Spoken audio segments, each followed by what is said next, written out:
Good morning sir. Good morning બેટા. સાહેબ, વરસાદ પડી રહ્યો છે એમ અંગ્રેજીમાં બોલવું હોય તો કઈ રીતે બોલી શકાય?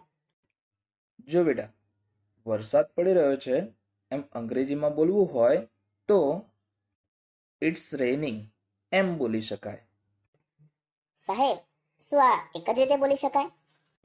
ના બેટા, આને બીજી રીતે પણ બોલી શકાય, જેમ કે ધ રેન ઇઝ ફોલિંગ અને the rain is coming down. અને સાહેબ, જો વધારે પડતો વરસાદ પડતો હોય તો એને કઈ રીતે બોલી શકાય?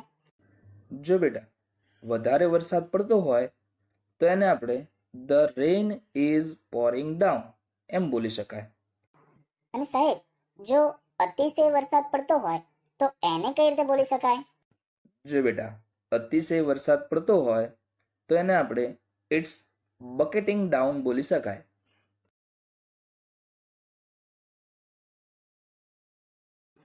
સાહેબ, તમે આટલી સરસ માહિતી આપી એ બદલ તમારો ખૂબ ખૂબ આભાર. Thank you sir. Most welcome બેટા. It's my pleasure.